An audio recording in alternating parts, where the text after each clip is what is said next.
Olá, amigos, sejam bem-vindos novamente a mais uma segunda aula. Dando continuidade, seguiremos com a discussão rápida do ciclo de Carnot para relembrarmos alguns pontos cruciais para a nossa aula. Um desses pontos seria onde localizar graficamente o processo adiabático e para entendermos o ciclo de uma máquina térmica. Em seguida, estarei trazendo algumas curiosidades sobre o ramo automobilístico e seu processo histórico ao longo do tempo. Para darmos início então à discussão do ciclo de Carnot, primeiramente devemos saber o que seria uma máquina térmica. A máquina térmica é um dispositivo contendo uma substância termodinâmica, a qual se entrega uma quantidade de calor e recebe em troca uma quantidade de trabalho. Ou seja, eu forneço determinada quantidade de energia e em troca eu recebo determinada quantidade de trabalho. Só que, como todos nós sabemos, ao fornecer determinada quantidade de energia, seja 100% de energia, essa energia irá se dissipar de alguma forma e o nosso trabalho irá se render em apenas 50%. Eu estou colocando esses valores para ficar mais fácil de entender. Com isso, Sadi Carnot preocupou-se em estudar o rendimento das máquinas térmicas. Sadi Carnot foi aquele cara que eu disse no começo da aula, da primeira videoaula, em que ele queria criar uma máquina com rendimento de 100%, ou seja, fornecer 100% de energia e ter um rendimento de trabalho em 100%. Para isso, o primeiro passo foi idealizar o processo que as substâncias termodinâmicas seriam submetidas na máquina térmica. Ele concluiu que o sistema constituído por N mols de um gás ideal numa máquina térmica seria submetido a um ciclo composto sucessivamente, que vocês vão estar analisando aqui nesse gráfico do lado, onde está passando uma bolinha. Esse processo segue do processo isotérmico, de um processo adiabático, do processo isotérmico e, por último, um processo adiabático, todos reversíveis.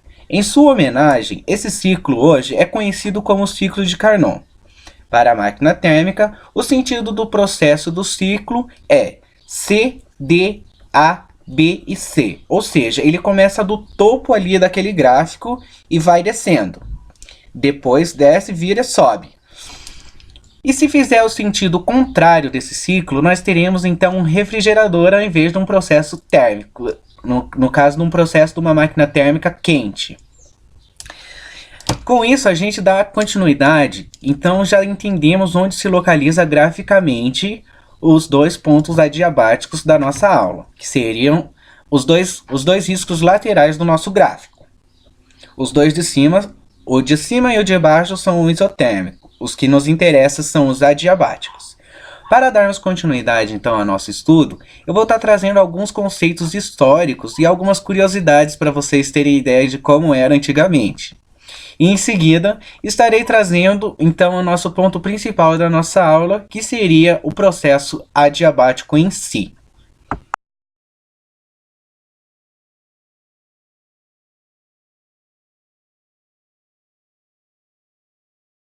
Dando continuidade à nossa aula, prosseguiremos então com o ponto histórico automobilístico. Para isso, vamos entender o que seria um veículo. Entende-se por veículo todo automóvel ou todo veículo que se mova por meio de um motor de propulsão, seja ele a vapor, elétrico ou por combustão interna. Dito isto, Song afirma que o primeiro automóvel que existiu no mundo foi o Le Ferrier, criado em 1770 pelo engenheiro de guerra francês Nicolas Joseph. Durante a Revolução Industrial, no período de 1770 até meados de 1840, a única forma de energia existente era a vapor. Dito isso, vamos à primeira curiosidade, que seria o primeiro acidente automobilístico do mundo, que seria com o Le Ferrier, já que ele não possuía um sistema de freios e durante a demonstração pública, o engenheiro Nicolas só conseguiu frear o veículo depois de jogá-lo em uma parede, provocando assim o primeiro acidente do mundo. O primeiro carro Le Ferrier, eu vou colocar a foto aqui para vocês darem uma olhadinha como é que ele era. Em seguida, surgiu a Volkswagen. Em alemão, Volks, que significa pessoa, povo, e Wagen, que significa carro. Daí o nome Volkswagen.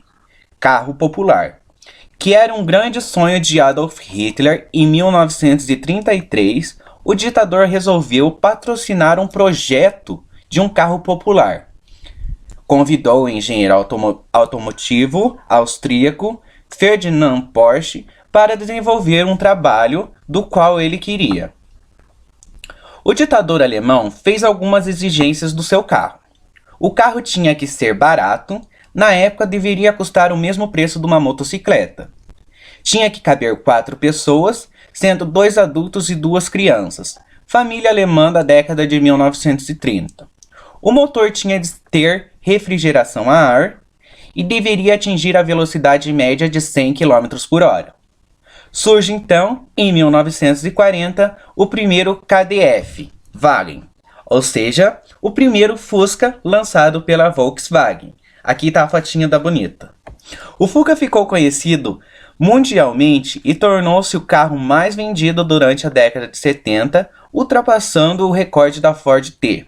Ou seja, o Fusca, ou Fuca como eu falei, é um carro muito popular e vem desde a antiguidade.